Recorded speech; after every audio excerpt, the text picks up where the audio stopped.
Hello, everyone, and welcome to Three Coaches, One Topic. And today's topic is a follow-on from the one that Garineh, Adrienne, and I did. I think it was last month or the month before. On how we can support loved ones and ourselves when going through cancer treatment. So before we get started, we will introduce ourselves, where we're calling in from, and then we will tackle practicing self-care during and after cancer treatment. So thank you, ladies, for joining once again.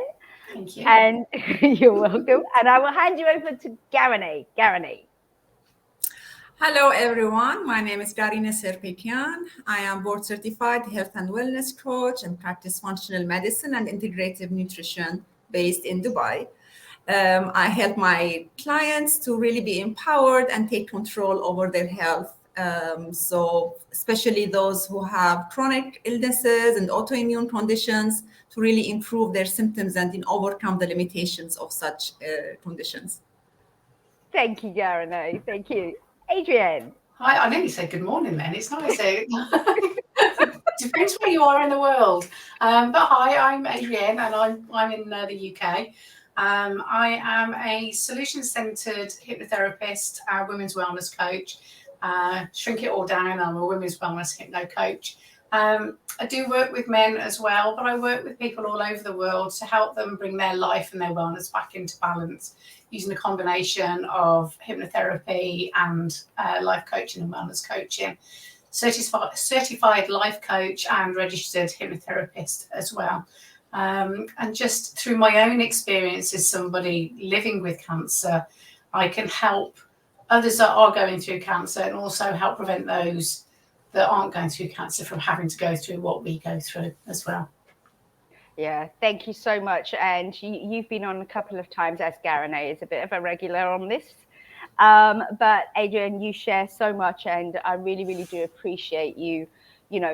Your knowledge and your experiences are out there, going to support those that are going through it or know somebody who is going through it.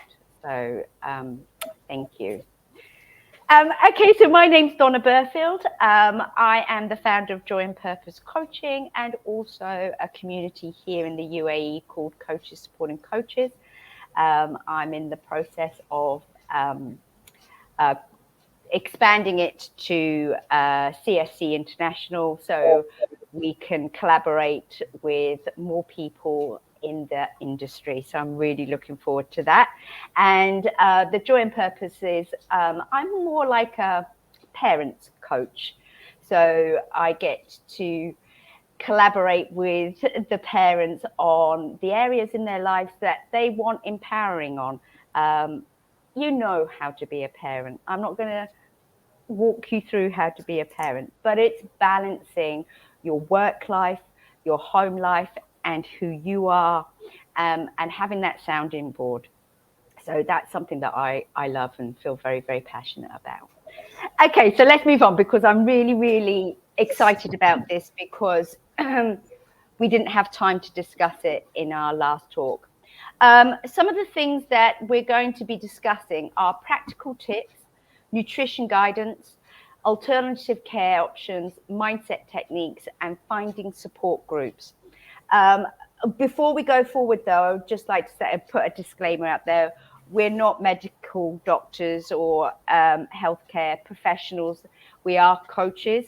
And whilst we have all done additional work and support, especially you two, on this topic, I think it was last time we discussed on how to look out for those that are qualified to support you in this area. Yeah. If we have time, we'll go through those as well. Okay, so who would like to start off with regards to what you think is the most important step we need to put in place for our self-care?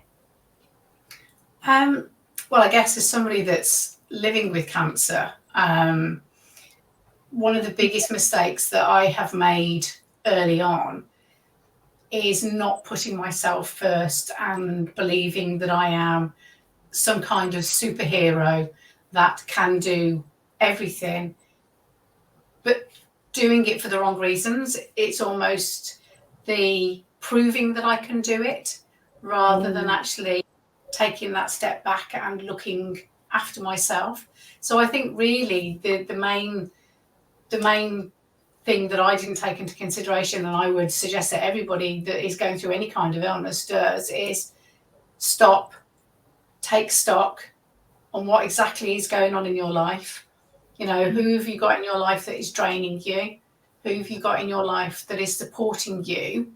And learn to be selfish, because actually there are times in your life where you do have to be selfish, although I'd say that it's more self-care than selfish, but some people would see it as selfish. Yeah. Thank you, Adrienne, for sharing this. Like, I have two things to add to this. Because some people don't like the expression of self-care because of maybe, yes, the relation, that feeling that it could be selfish, though it's really important to prioritize yourself when going through this, and generally in life challenges.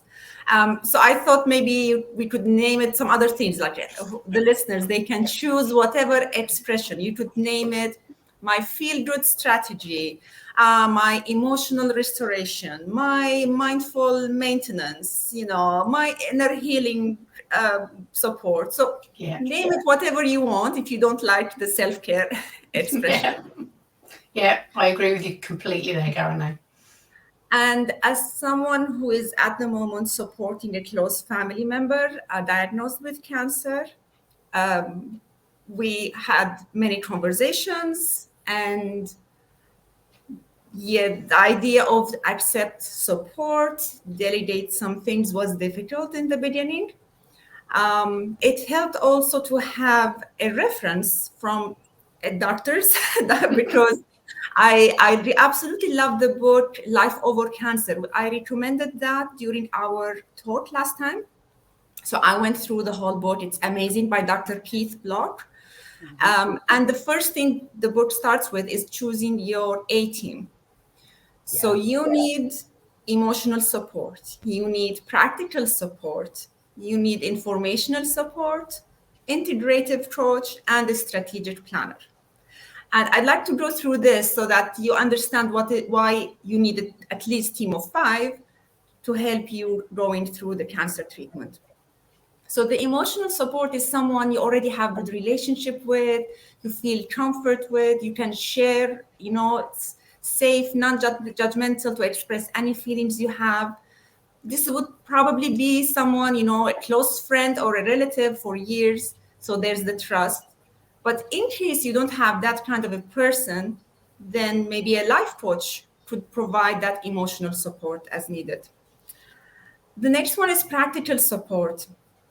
Yes, there will be days you cannot cook for yourself. You need someone to get your medications or supplement, buy the food, take care of the kids. So look around you and see who are those people in your life already who are good in getting things done. Maybe they are good in organizing things. And you could ask for specific support from each person.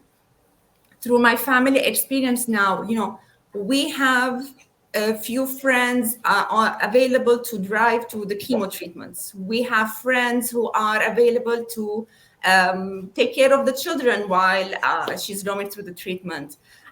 We have relatives, preparing the food. So this practical support is important, and you should not feel shy or selfish to ask for help.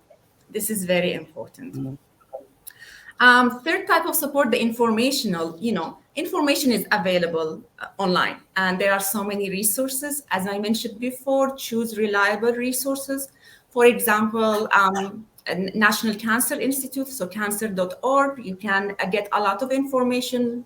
What does this type of diagnosis mean? What are the treatments available? They also have a section on complementary and alternative treatments and herbs. And so everything is available, but also it could be really overwhelming to get all of this info. So if you have someone you can trust who can go through all these readings and research and help you to prepare your questions to your doctor, You hear about a new treatment. I had so many,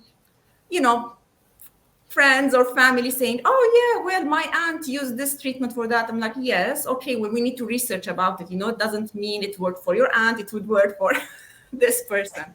So you need someone able to do this research.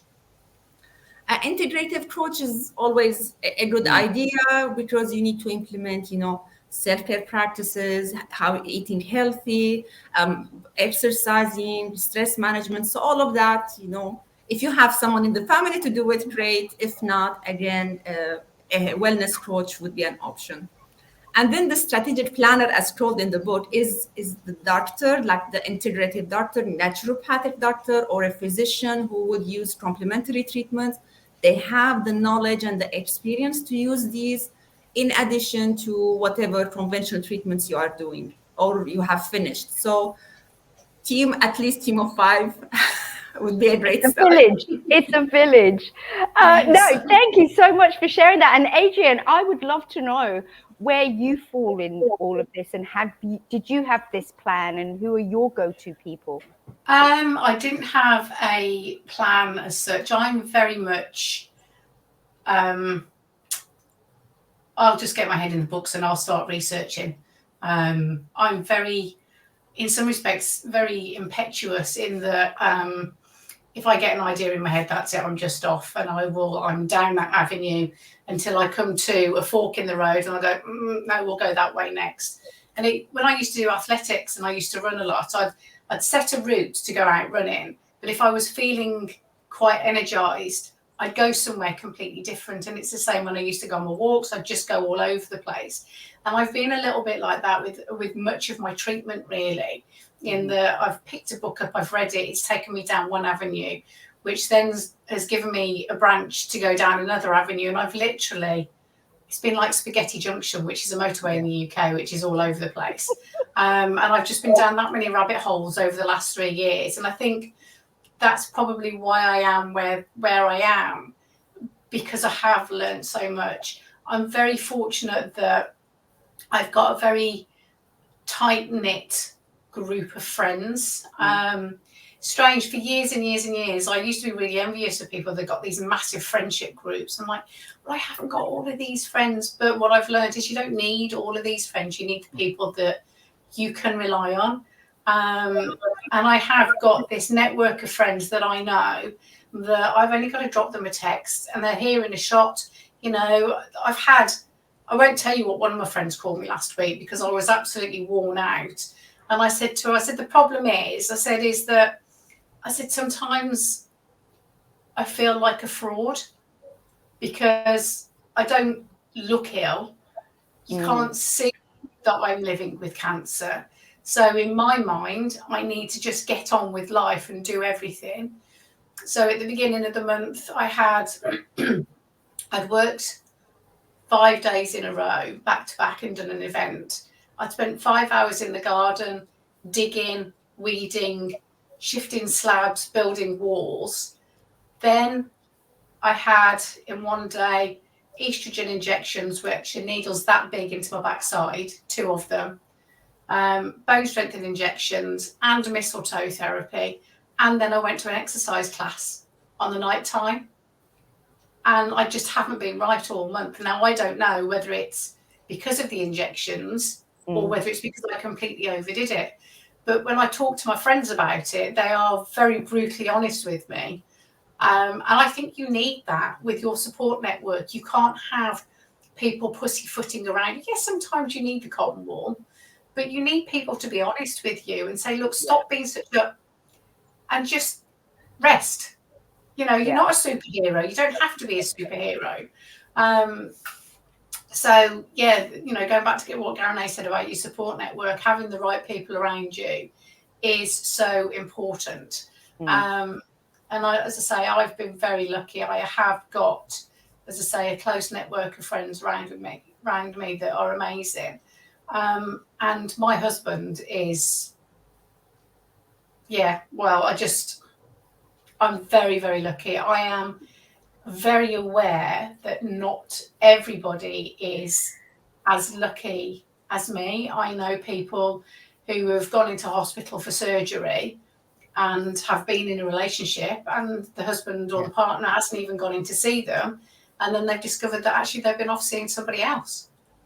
And he's just like, you know, and I know it's a frightening subject for all of us, but it's a reality of life now, unfortunately.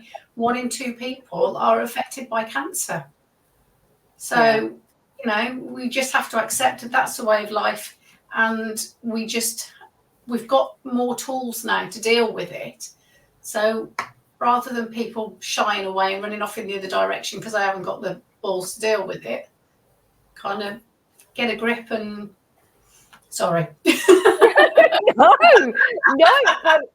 it's so important that you say that, because again, you know, you have to be careful when you're in those situations and you think, oh, for example, oh, Garineh will be there for me, Adrienne will be there for me, and then this situation happens. A lot of the times, those that you think are going to be there, they're not. No. And it's those surprising ones that are your silent cheerleaders that step up, and they are sent from God. Absolutely. They truly, truly are. No, I know exactly. Well, there was a time my daughter and I were very, very sick.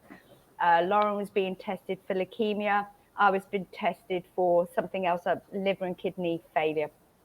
We were both really ill. And she was about 4 or 5 years of age. I was a lot younger. And so the household wasn't great. My twin boys weren't born at this point. And lo and behold, my ex-husband was on the internet on a dating app, arranging to meet another woman in a different country. So that actually knocked me back further, and I had to try and stay strong for Lauren. So be careful. Don't assume who is going to be there. So I can't remember what I was going to ask you now. Oh, Lord. I was so much in that moment then. Okay, so trying to get your support network. Yeah. So outside of your immediate friendship family group, what's the best way to go around? Because people will start joining Facebook groups. And sometimes they're good, and a lot of times they're not. It's full of negativity, really bad. It's just like, where the hell did you get that information from? Yeah, I'm a member of a few Facebook groups, and some of them are absolutely amazing. There's one, a guy called Chris Walk, who was diagnosed with bowel cancer at 26, I think it was, and he healed himself. No chemotherapy, no meds, nothing. It was purely diet, mindset. There's another lady, Jo McClelland, who's written the book How to Starve Cancer. She was the catalyst for my research. She's got a phenomenal group. And then there's a couple of other groups. And they can be great. There's some really, really good information in there, especially when it comes to diet. Mm-hmm. I have discovered that a lot of these groups are full of Americans, and there's a lot of religion in there as well. So you kind of have to pick through the religion side of things if you're not religious. There is a lot of negativity in there, but there's also a lot of positivity in there. But also there's stories that people share of loved ones that have passed away. And if your head's not in the right place, you don't want to be reading stories like that.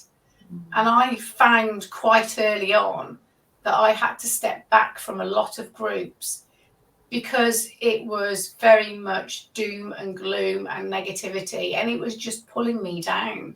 Yeah. So be very careful about the groups out there. As I say, there are some good ones. You've also got your local support groups, which again can be great. Yeah. However, and I can say this because I've been in that place, it's very easy to get pulled down by the support groups as well, because a lot of the people that are in the support groups are still in that cancer bubble. Yeah. And, you know, I know when I went through it in 2013, that for many years I lived in victim mode, and my response to everything was, well, I've had cancer, I've had cancer, I've had cancer. And that was my excuse for everything. I put a load of weight on, well, I've had cancer. I bought a new car, well, I've had cancer, so why not? You know, Yeah. I can treat myself, I can do this. And it is stepping away from that mindset. Unfortunately, you know, cancer is the disease that keeps on giving. Once you've had it, it's there in the back of your mind. You know, you're never away from it, because it's like, certainly in the early years, it's like, oh, is that cancer? Is that, oh God, is that something I need to worry about? So just be really careful about the groups that you do get involved with, and try and gravitate to the people who will lift you rather than share the doom and gloom with you. And you'll get some people that, you know, you try and share positivity with them and things that have worked for you. And it's like banging your head up against a brick wall, because they'll ask you for advice, but then they will completely ignore you. And it's really, really frustrating. So again, walk away from those people as well.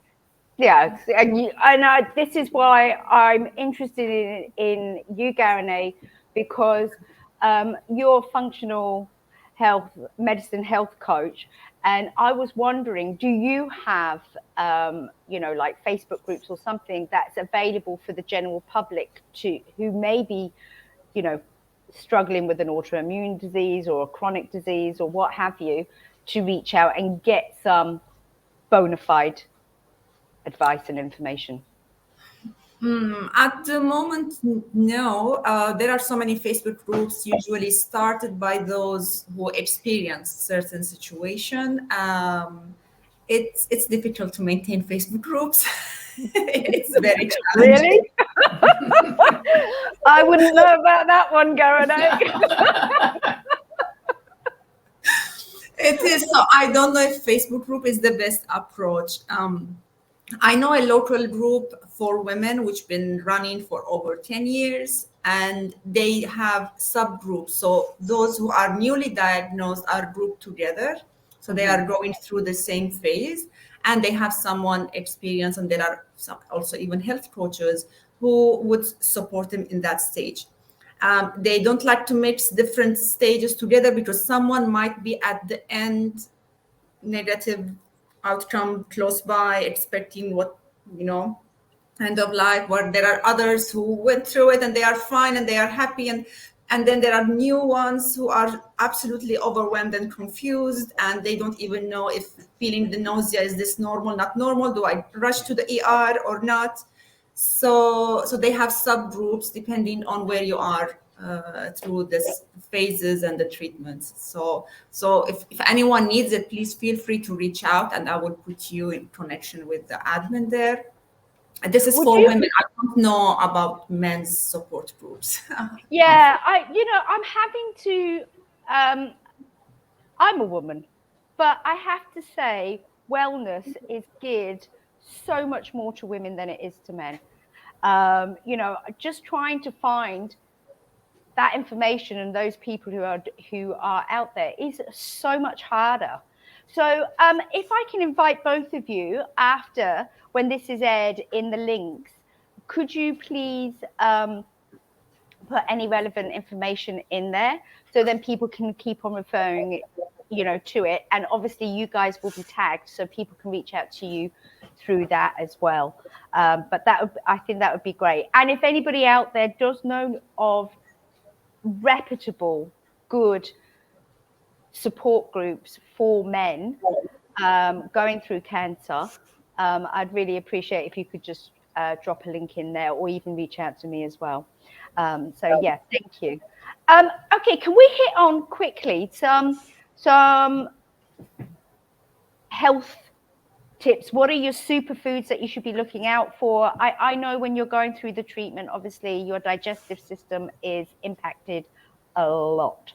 Yeah. So, you know, I'm going to throw it over to you two to, you know, offer some information on that. From a chemo perspective, if you're going through chemo, it's a really good thing to fast for 48 hours before you have your chemo.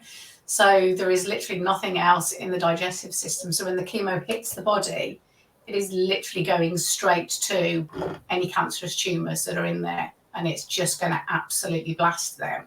And then plenty of water afterwards to flush the system through. It'll help with nausea as well and the after effects of the chemotherapy. Carrots are amazing. So if you can get yourself a juicer, get juicing carrots. There's actually a book, and I'll find the link for it. People that have actually cured cancer just by drinking carrot juice. They've turned themselves orange by the amount that they've drunk. I know, look like an umpa-lumpa, but apparently it actually works. So I mean, I juice. Go on. Can I just, okay, so I need to be quite sensitive here. I do have, I don't know, feelers out for when people claim that they're curing. So is there anywhere that people can sort of get some scientific research on that, or I don't. There is actually a book, and apparently it is a recognised book. And the one group that I'm in, Chris Walk, which is his Square One coaching program, there are various posts in there. So there was one lady that was in there that was diagnosed with cancer, and she got a tumour in her stomach, and they'd scanned it. It had come up, for argument's sake, it was 10 centimetres. I can't remember what it was. And she'd got something like 12 days between when she'd had the scan and the biopsy. She spent the 12 days literally flooding herself with carrot juice and nothing else. And by the time she went for the biopsy, the tumour had shrunk by half. But that's what I'm saying. This is, and please, I'm not being argumentative. No, absolutely. This is where I would love that to be 100%, the result. What I'm just more curious about is, was it purely the carrot juice, or could it have been the diagnosis of the actual tumour and other circumstances? I believe there's a guy called Gerson. There's something called Gerson therapy, which was first developed back in World War II, I believe it was, and he was the physician for Hitler's mom, who discovered she'd got breast cancer. And the Gerson therapy is basically based on a raw diet and coffee enemas. And the idea is by living on the raw diet and the coffee enemas are helping to cleanse the liver, and the raw diet is taking anything out of the system that is artificial, and you're flooding the body with nutrient-rich food. So there's nothing for the cancer to feed on. So cancer loves inflammation as well. So when you're putting all of the natural foods into your body, the fruits and the vegetables, there's no nasties in there. There's nothing, as long as you're making sure that obviously the fruits and the vegetables are washed properly, because we all know about pesticides and insecticides these days, and not everybody's in a position where they can afford to buy organic. But when you're flooding your body with all of those vitamins, those minerals and those nutrients, and there's nothing else for the cancer to feed on, those cells, they're breaking down and they're shrinking, and the cancer's disappearing. Now, for some people, it does happen reasonably quickly. For other people, it does take a little bit longer. It depends on exactly what you're doing and how much time and effort you're putting into it. And I say time and effort, and it is a lot of time and effort, because I did it for 3 weeks. I did plant-based vegan raw diet for 3 weeks. I had to stop because I couldn't physically do everything that I needed to and live and run a business and run a home, because you're at the shop every 5 minutes getting fresh fruit and vegetables. Then, you juice 5 to 8 pounds of carrots, and you're there 2.5 hours, and that's just the carrots that you've juiced, and then you're preparing all your salads. Now, I know I'm not selling it, but it makes a difference. It makes a massive difference, because actually I felt really well when I went down that route. Yeah, I mean, raw diet works great for some people, but not necessarily for everyone. We need to be careful because if someone has genetically not able to handle a lot of oxalates, which are available, in the plant food, then this would actually cause more inflammation for them. In your case, you mentioned 3 weeks, so it's a short period. Then, okay, it's possible to, to get the benefits because you're loading your body with nutrients, which is important strategy when you're healing your body from any condition, to eat nutrient dense foods that are anti-inflammatory.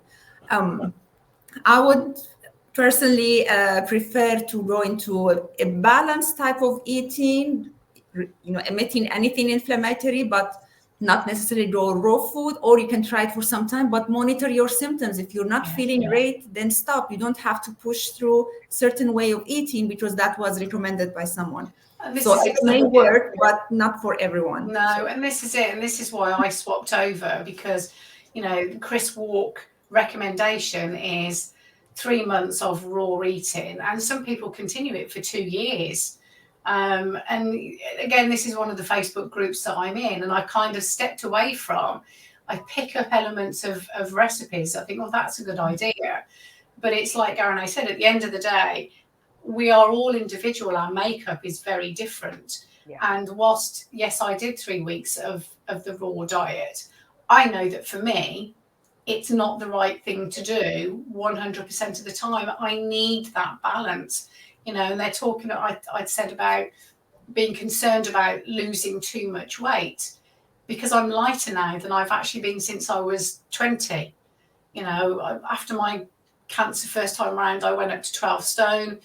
Then when I got diagnosed again in 2020, I managed to get down to 10 stone. I'm now down to just under 9 stone, and I know that that's because of the diet that I'm eating, but I'm also aware that I do actually need occasionally I'll have a jacket potato because I need a jacket potato. And, I cut out pasta, bread, potatoes, rice. I cut all of that out and thought, hang on, this is ridiculous. I'm taking it to the extreme. But I've got a process with my body that I can do, and it's called a sway, where I can work out whether food is the right food for me and whether it'll cause any inflammation in my body. And that's actually something that I teach to my clients as well, so that they can get a better understanding of how their body works, and not just around food, but around other things as well, around decision making, because it's working directly with the subconscious mind, and it's learning how to tap into your body and your mind so that you can do the right things for you holistically, rather than going, no, this is what this book says, I've got to do this, or this is what this book says, I've got to do this. It's like everything, it's trial and error and getting it right for you. Yeah, and I think you make an important point there as well about you have to do that assessment. So whilst the books may say you can't have this and you can have that, because on a research study, the majority, this was the result, but you may not be in that majority. So do Absolutely. That analysis on you first. And also, when you are looking at foods that are sensitive, that you may be sensitive to, 3 months down the line, you may not be sensitive afterwards. Or foods that you're not sensitive to, in a couple of months' time, you may be sensitive. So It's one of those things that you've got to, really be proactive in and take the reins. Garineh, what would you like to add? Yeah, to simplify healthy eating, there are a few principles that are balanced and could apply to everyone, and then you can do your personalization based on that. So avoiding junk food, processed food, doesn't need a brainer. But again, when you think of all the ingredients that are in this processed food, anything that comes in a pack, anything that comes from a junk food restaurant, they have so many additives that cause inflammation, that irritate your digestive system, that would trigger your immune system. Even I'm not saying burgers are bad. If you make a homemade burger, it's different. You know what's the meat used in there, what you put in there. You're using the best quality. So you need to be mindful of that. So avoid processed food, junk food, prepare at home. And when you're feeding your body that is challenged with whatever condition, focus on nutrient-dense food. So it's not about calories. It's about how much vitamins, minerals, polyphenols are in that food. So if you keep thinking about that, it will make your decisions easier. Is this food going to add value, or is just calories to fill me up? So fruits and vegetables of all colors are really important, because depending on the color, they would have different profile of polyphenols, flavonoids, the antioxidant properties, the anti-inflammatory properties. So we need a variety and a good balance between the different categories. So at least half of whatever you're eating should be vegetables. Raw, cooked, whatever suits you. Yeah. Protein is so important. Amino acids are building blocks in your body.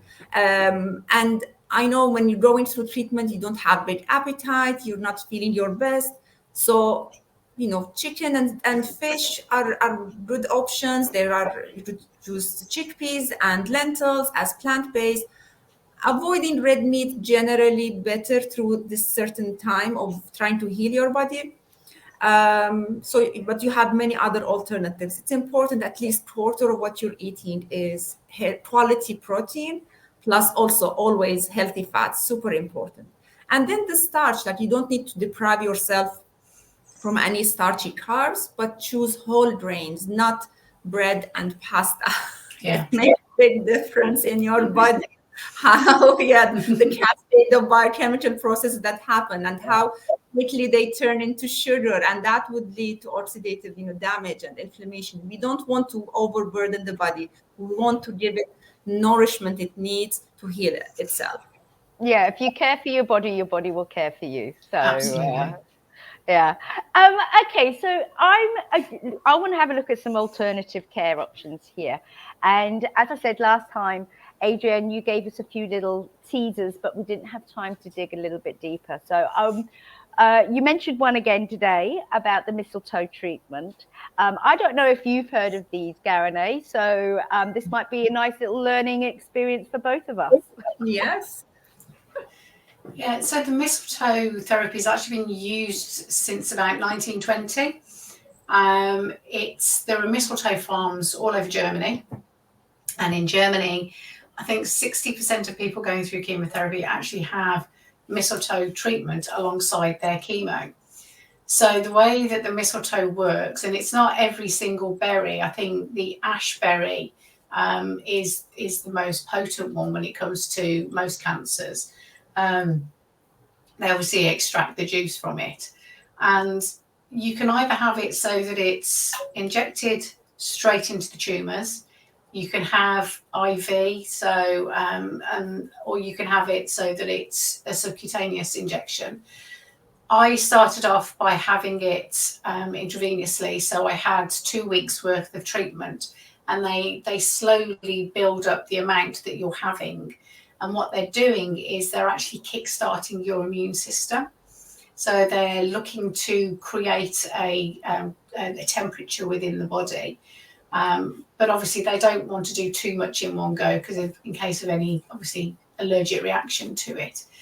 My fifth and final IV treatment that I had initially, my temperature got up to 39 degrees and I fevered for 14 hours. Oh, wow. And they were absolutely over the moon with that, because that meant that what had happened was it had really kick-started the immune system. So a lot of people that have got cancer, and they use mistletoe therapy for other illnesses as well, but a lot of people that have got cancer, it's not only is it the digestive system that's impacted, but it's also the immune system that's impacted as well. So the mistletoe therapy is kickstarting that immune system, and then also what it's doing is it's targeting those tumours as well, and it's slowly breaking down and killing the tumours off. Here in England, it used to be available on the NHS, and ironically, it was available at a clinic that literally is at the back of my house, which unfortunately is no longer there. It's no longer available on the NHS in England. I had to go to Scotland for my treatment, where it is available on the NHS. And then I pay for my monthly infusions with a private doctor back down here in England. And then I inject myself twice a week with the mistletoe. So what that's doing is it's keeping, it's basically, it's a healthier version of chemo. I'm acutely aware that not everybody is in a position to be able to afford it. It's not the cheapest treatment, unfortunately. You're looking at about £11,000 a year for it. Yeah, I mean, I paid, my initial treatment was, including accommodation, was about £5,000, and it costs me, I think, £130 every month to go and have my infusion. And I have 8 files of mistletoe that I have to take with me. And it's £11 a file of mistletoe. So I have 8 of those for each infusion, and I use 4 of those a week as well to inject myself. So that's a lot of money. It is a lot of money. I've been very, very fortunate in that I've had financial support from family and friends. Not everybody's that lucky. There are more countries now that are starting to open up to it and see the benefits of it. Unfortunately, here in the UK, we've got a very outdated 1939 Cancer Act, which prevents the promotion of alternative therapies. And let's just say that the big pharma companies contribute towards the lack of interest here in England when it comes to alternative therapies as well. I think that's global. It's not Yes. just the UK. I think it's a global It's global. thing. Of course, they don't want you to have those alternatives, and definitely if it's not something that you can get cheaply either. So No, not at all. I mean, you know, it's working, and I know it's working, but I know that not everybody feels brave enough to go down that route, because they're put in this place of fear that if they don't have chemotherapy, then they will die. Now, and I said this to somebody recently, I know far too many people who have died from cancer, and every single one of those people that has died from cancer had conventional treatment. They had chemotherapy, they had radiotherapy, they didn't do anything else around it, and they're all dead. So when people say to me, you're brave taking the route that you've taken, my response was, I've got nothing to lose because I've seen the alternative. Now, like I say, not everybody's in that position. Not everybody can afford to do it. You know, and it would be amazing if the NHS did say, okay, well, what we can do is we can offer you chemo, but what we'll do as a backup is we'll give you the mistletoe therapy, because what the mistletoe therapy will do is it'll support your body through the chemotherapy. But unfortunately, you know, when I went through chemo back in 2013, my oncologist told me absolutely in no uncertain circumstances was I to do anything that was going to boost my immune system. I was to stop all supplements. And I've got other friends that are going through cancer at the moment that are terrified of taking supplements because their oncologist has said, don't take them. Now, I know that there are certain supplements that interact with chemo, so you do have to be aware and do your research. You know, it's not a given that this is going to be okay, but it's your body. Nobody knows your body better than you do. Somebody who hasn't got the time, hasn't got the inclination, cannot tell you how your body works. They can tell you the chemical side, they can tell you how the chemo works, they can tell you about cancer, but they don't do the research and they don't have the knowledge about the alternatives, the holistics, and the additionals. True. Yes, this is the case, unfortunately, and because it is difficult to determine by yourself which supplements are okay and will not interfere, which herbs will work for me, and I prefer to work with, naturopathic doctors, for example, who have experience with cancer treatment. So they are doctors, they know about the conventional medicines, they know about the herbal and natural medicines, and they could advise you. Of course, you need to afford to consult with such doctors. You need to afford to get the herbal treatments. You need to afford to get, additional testing that is not covered by the insurance, but they are available.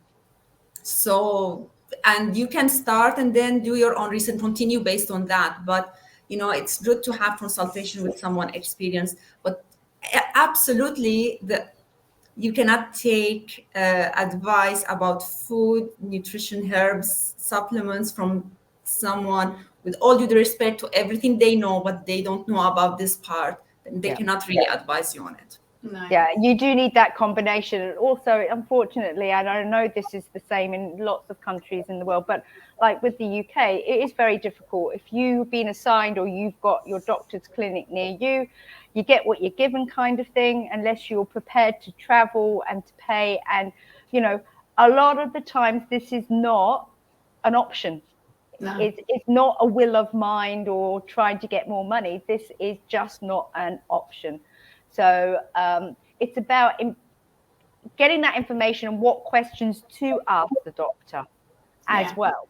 So if they're saying, no, we want you to take this, but you want to have some supplements. So Garineh and Adrienne, you'll both be able to help with that. Maybe you can pop some questions in as well that maybe as a patient, if you're going, what questions you can ask. Yeah. One of the things that really frustrates me is it doesn't matter where you are in the world, your oncologist, your doctor will put you in that place of fear. And as somebody that is going through cancer is trying to explain to people that cancer isn't a physical illness, it's an emotional illness. And being put in that place of fear by a physician is just making the situation worse. You're put in that place of fear, you're creating more inflammation in the body. And this comes down to ignorance.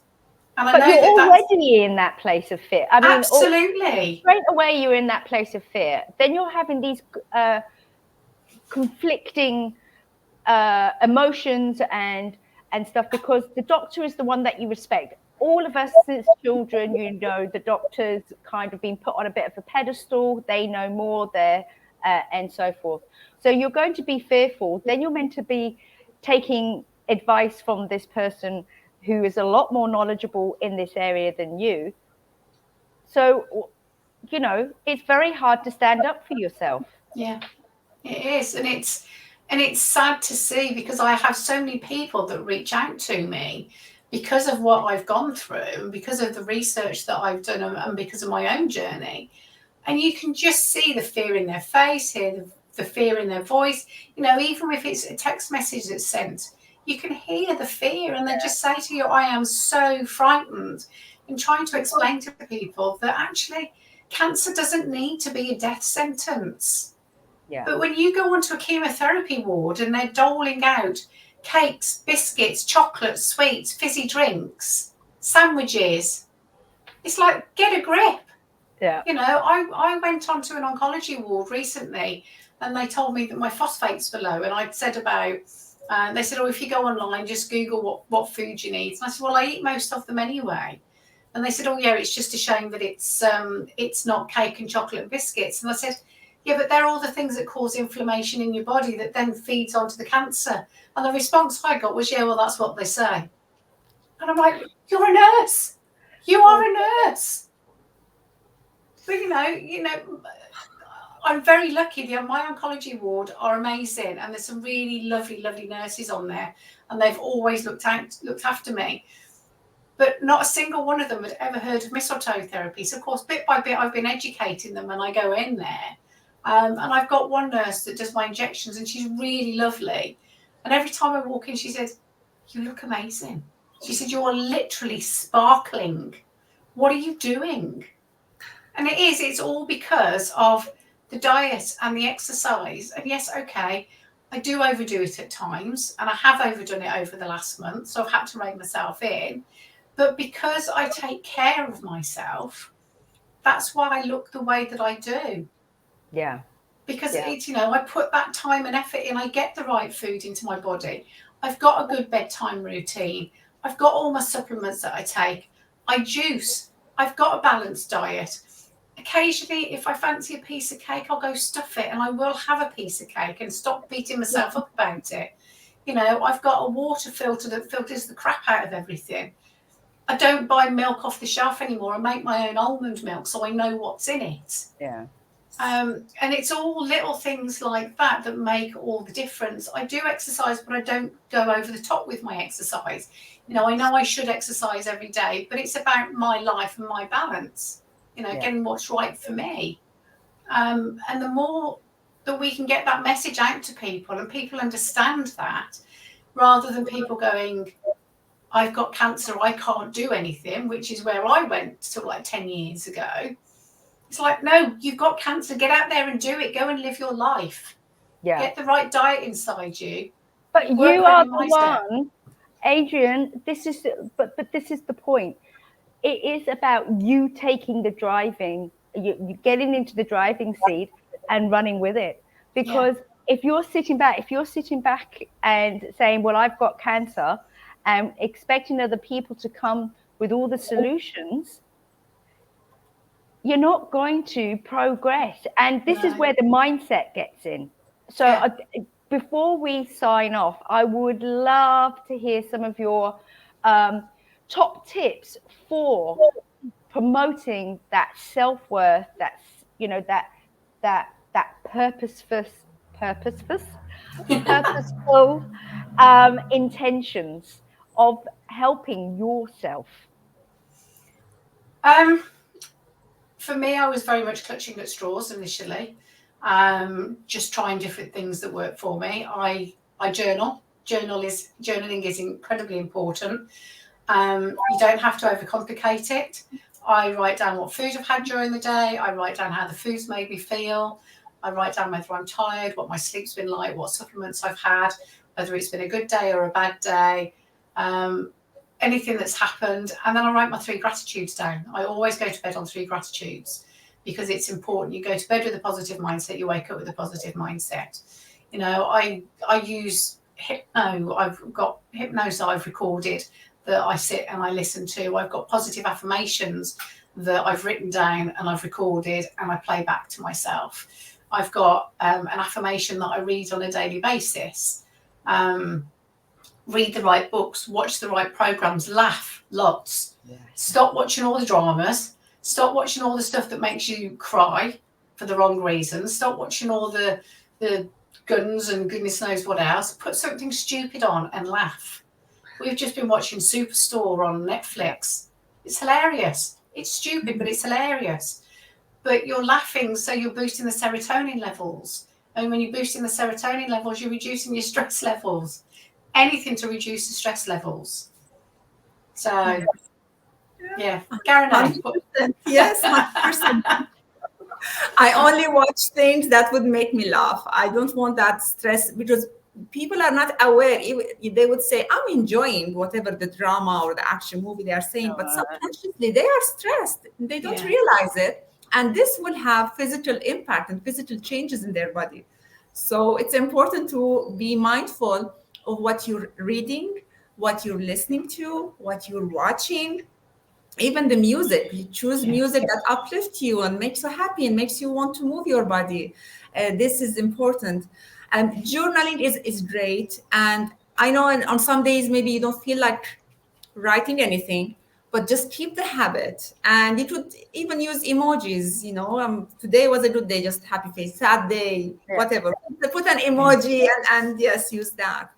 And there are other things you could do to help you emotionally.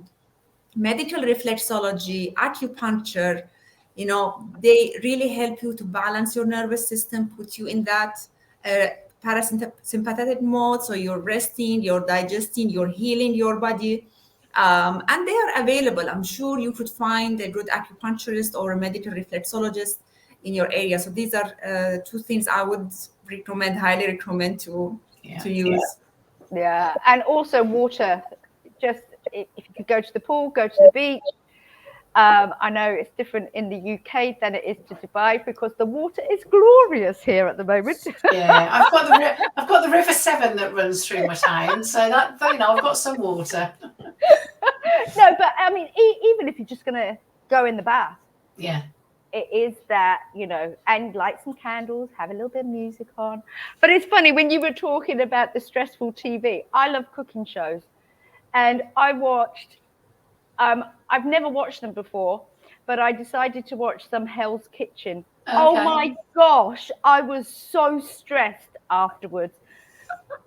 I think I watched the whole one episode with my mouth open, shocked at how people spoke to each other. Yeah. And not only how they spoke to each other, but it's encouraged.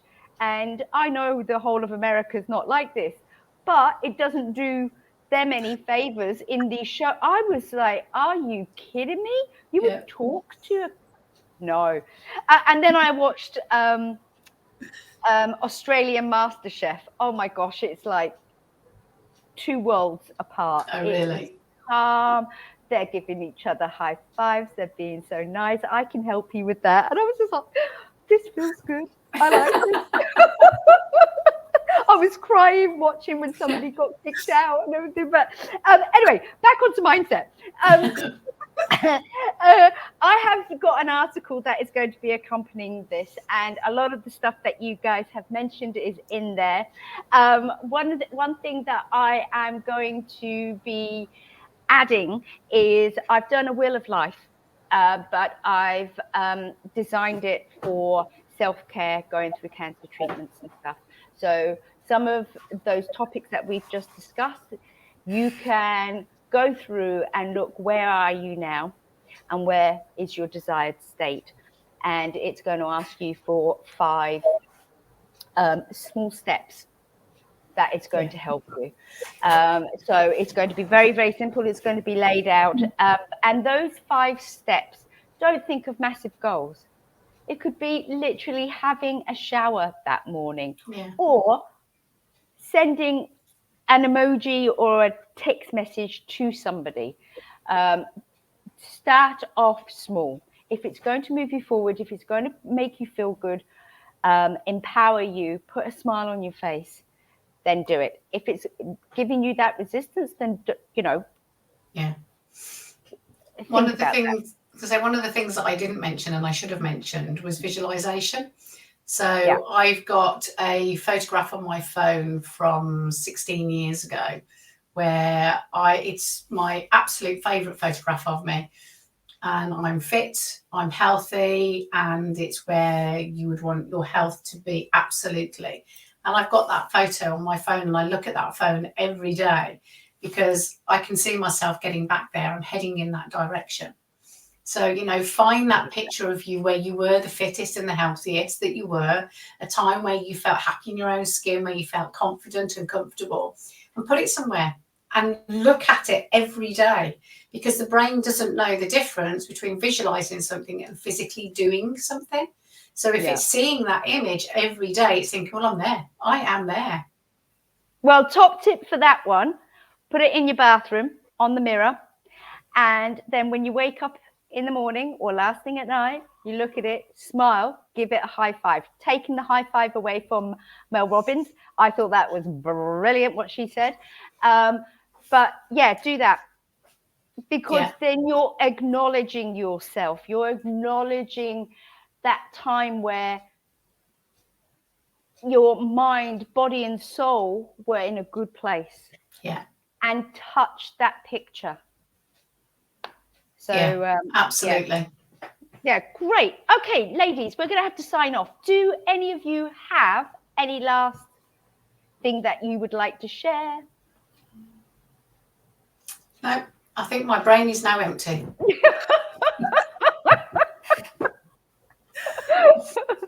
It's time for the lion's mane. Yeah, I would say trust your body. Yeah. Trust your body's ability to heal, and just do whatever is needed to support your body. High five to that.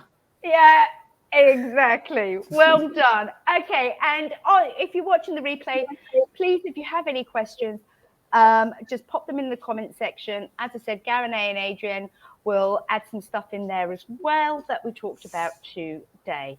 So again, ladies, thank you so very, very much for joining me. And for those that are watching, I bid you a good evening and a good day. Thank you.